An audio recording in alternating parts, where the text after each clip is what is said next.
Welcome to the Sagebrush Trail. Stories of Western adventure ranging from the frontier to the Yukon. I'm Mardell reading The Virginian by Owen Wister.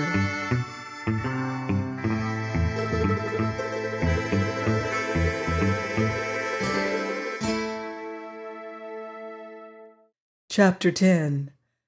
Where Fancy Was Bred. 2 camps in the open, and the Virginian's Monty horse, untired, brought him to the Swintons in good time for the barbecue. The horse received good food at length, while his rider was welcomed with good whiskey. Good whiskey, for had not steers jumped to 75?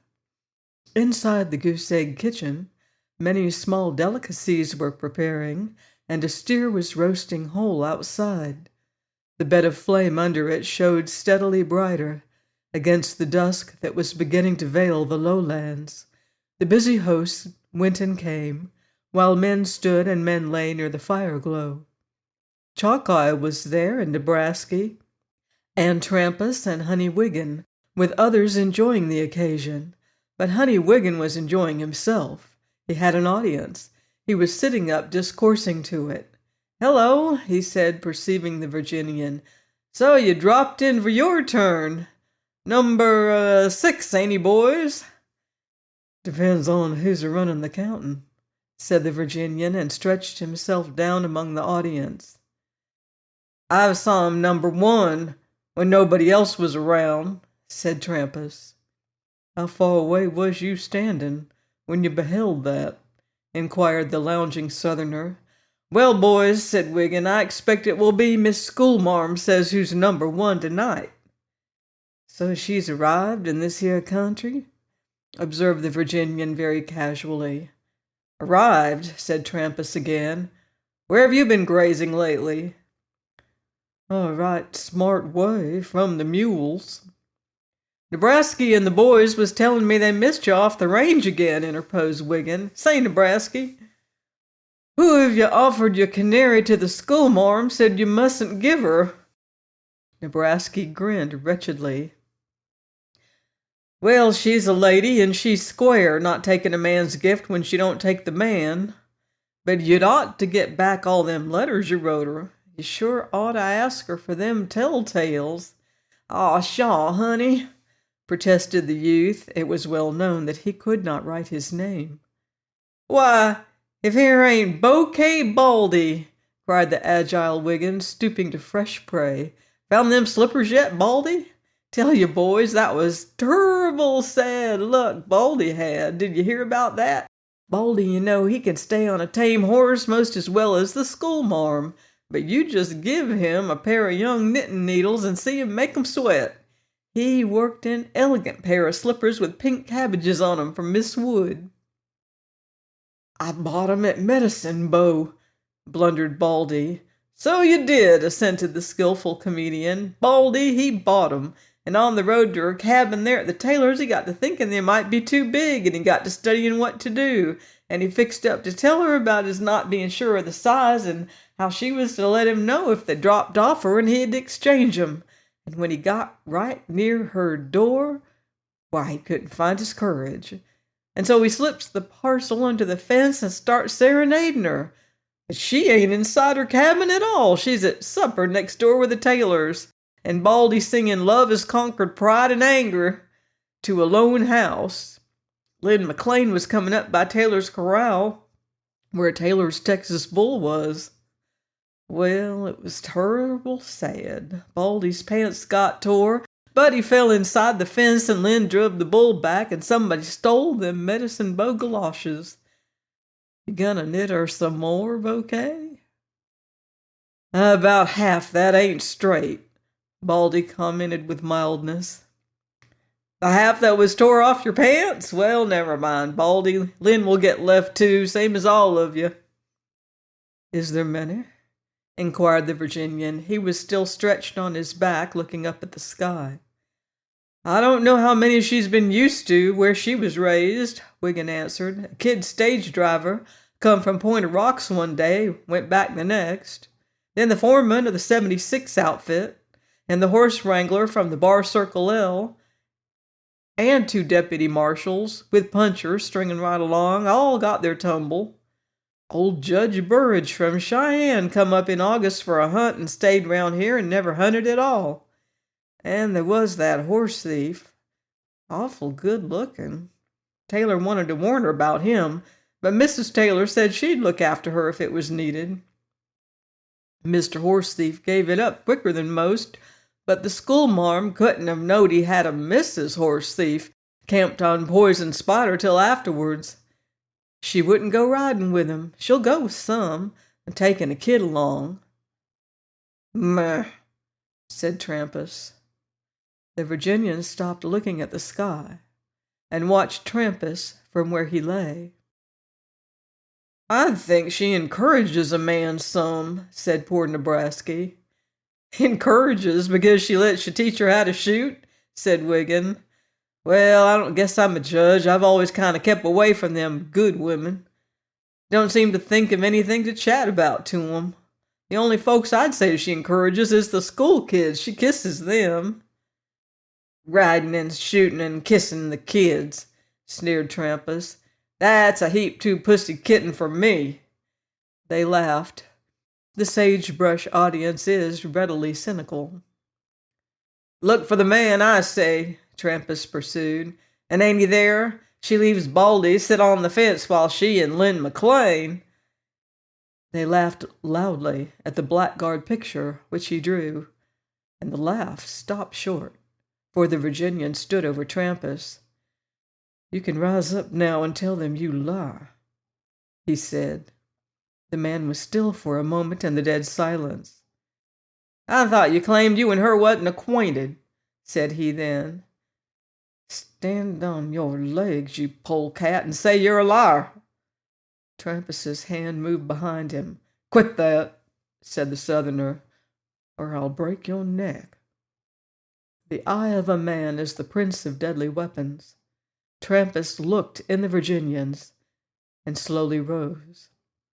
I didn't mean, he began and paused, his face poisonously bloated. Well, I'll call that sufficient. Keep a standing still. I ain't going to trouble you long. In admitting yourself to be a liar, you have spoke God's truth for once. Honey Wiggin, you and me and the boys have hit town too frequent for any of us to play Sunday on the balance of the gang. He stopped and surveyed public opinion, seated around in carefully inexpressive attention. We ain't a Christian outfit a little bit. Maybe we have most forgotten what decency feels like, but I reckon we haven't forgot what it means. You can sit down now if you want. The liar stood and sneered experimentally, looking at public opinion. But this changeful deity was no longer with him, and he heard it variously assenting. That's so, and she's a lady, and otherwise excellently moralizing, so he held his peace. When, however, the Virginian had departed to the roasting steer, and public opinion relaxed into that comfort which we all experience when the sermon ends, Trampas sat down amid the reviving cheerfulness, and ventured again to be facetious. Shut your rank mouth, said Wiggin to him amiably. I don't care whether he knows her or if he done it on principle. I'll accept the rounding up he gave us. And say, you'll swallow your dose too. Us boys'll stand in with him in this. So Trampas swallowed, and what of the Virginian? He had championed the feeble, and spoken honorably in meeting, and according to all the constitutions and by-laws of morality, he should have been walking in virtue's especial calm. But there it was. He had spoken. He had given them a peep through the keyhole at his inner man, and as he prowled away from the assemblage, before whom he stood convicted of decency, it was vicious rather than virtuous that he felt. Other matters also disquieted him. So, Lynn McLean was hanging around that schoolmarm, yet he joined Bill Swinton in a seemingly Christian spirit. He took some whiskey and praised the size of the barrel, speaking with his host like this. There certainly aren't gonna be trouble about a second helping. Hope not. We ought to have more trimmings, though. We're shy on ducks. You have the barrel. Has Lynn McLean seen that? No, we tried for ducks, away down as far as the Laparelle outfit. A real barbecue. There's large thirsts on Bear Creek. Lynn McLean will pass on ducks. Lynn's not thirsty this month. Signed for 1 month, has he? Signed? He's spooning our schoolmarm. The claim she's a right sweet-faced girl. Yes, awful agreeable, and next thing you're fooled clean through. You don't say. She keeps a-teaching the darn kids, and it seems like a good growed-up man can't interest her. You don't say. There used to be all the ducks you wanted at the Laparelle, but their fool cook's dead stuck on raising turkeys this year. That must have been mighty close to a drownding the schoolmarm got at South Fork. Well, I guess not. When? She's never spoken of any such thing that I've heard. Most likely the stage driver got it wrong then. Yes, he must have drowned somebody else. Here they come. Now that's her riding the horse. There's the Westfalls. Where are you running to? To fix up. Got any soap round here? Yes, shouted Swinton, for the Virginian was now some distance away. Towels and everything in the dugout. And he went to welcome his first formal guest. The Virginian reached his saddle under a shed. So, she never mentioned it, said he, untying his slicker for the trousers and the scarf. I didn't notice Lynn anywheres around her. He was over in the dugout now, whipping off his overalls, and soon he was excellently clean and ready, except for the tie in his scarf and the part in his hair. I'd a knowed her in Greenland, he remarked. He held the candle up and down at the looking-glass, and the looking-glass up and down at his head. It's mighty strange why she ain't mentioned that. He worried the scarf a fold or two further, and at length, a trifle more than satisfied with his appearance, he proceeded most serenely toward the sound of the tuning fiddles. He passed through the storeroom behind the kitchen, stepping lightly lest he should rouse the 10 or 12 babies that lay on the table or beneath it. On Bear Creek, babies and children always went with their parents to a dance, because nurses were unknown. So little Alfred and Christopher lay there among the wraps, parallel and crosswise with the little Taylors and little Carmodys and Lees and all the Bear Creek offspring that was not yet able to skip at large and hamper its indulgent elders in the ballroom. Why, Lynn ain't here yet, said the Virginian, looking in upon the people. There was Miss Wood, standing up for the quadrille. I didn't remember her hair was that pretty, said he. But ain't she a little girl? Now she was in truth 5'3", but then he could look away down on the top of her head. Salute your honey, called the first fiddler. All partners bowed to each other, and as she turned, Miss Wood saw the man in the doorway. Again, as it had been at South Fork that day, his eyes dropped from hers, and she divined instantly why he had come after half a year, thought of the handkerchief and of that scream of hers in the river, and became filled with tyranny and anticipation, for indeed he was fine to look upon. So she danced away, carefully unaware of his existence. First Lady Center, said her partner, reminding her of her turn. Have you forgotten how it goes since last time? Molly Wood did not forget again, but quadrilled with the most sprightly devotion. I see some new faces tonight, said she presently. You always do forget our poor faces, said her partner. Oh, no, there's a stranger now. Who is that black man?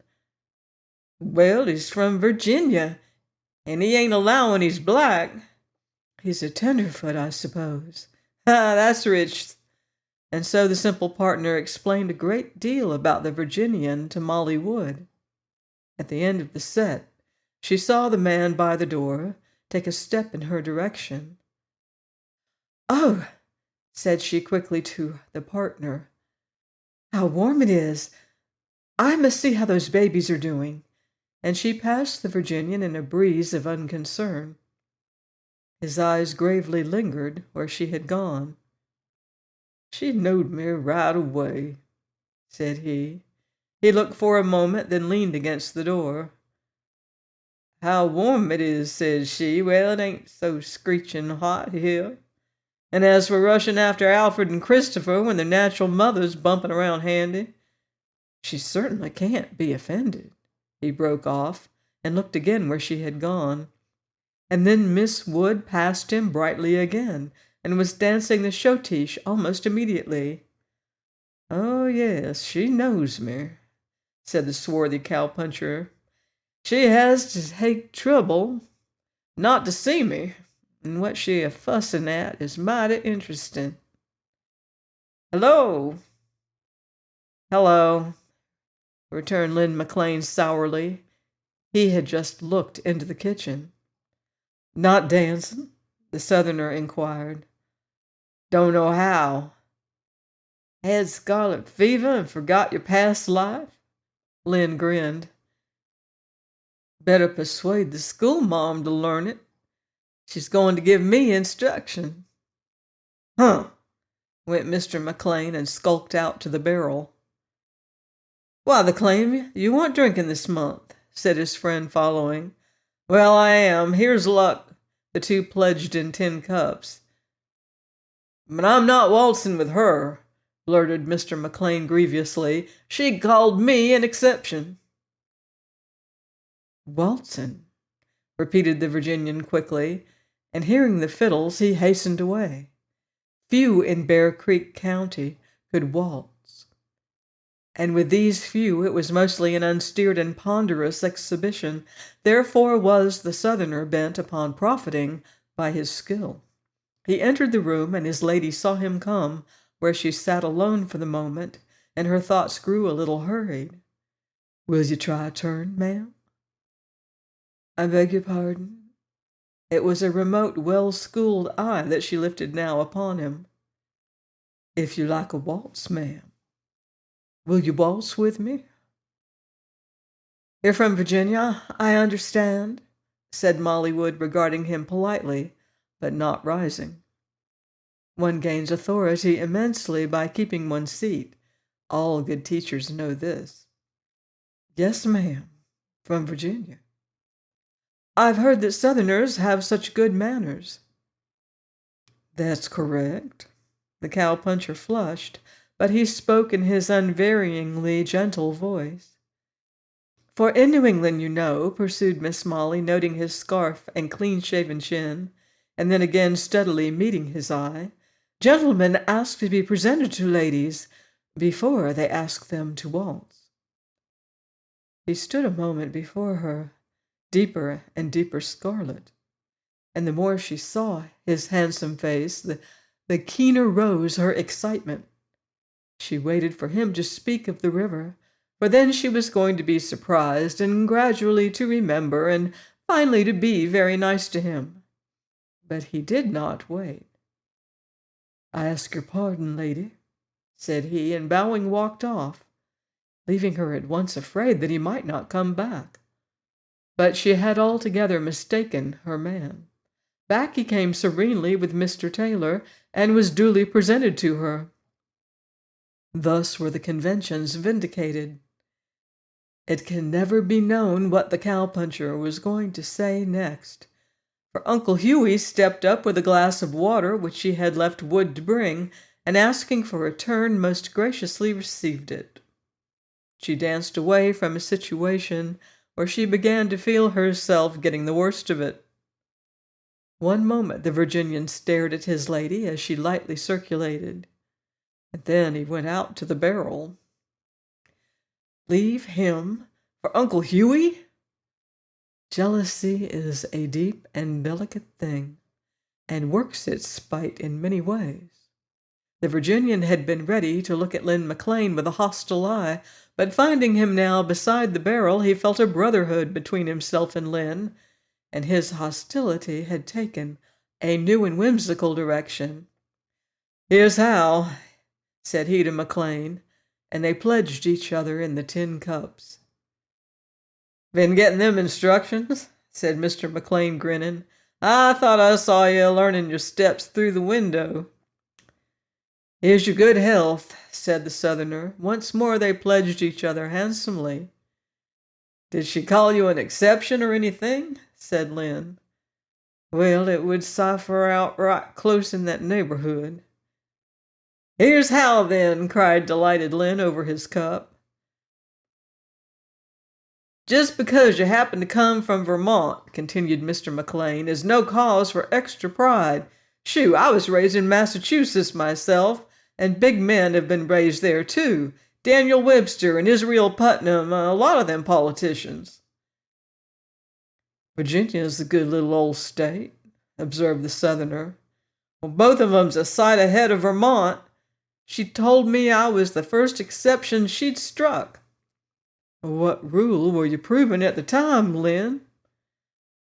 "Well, you see, I started to kiss her." "You did?" "Shucks, I didn't mean nothing." "I reckon you stopped mighty sudden."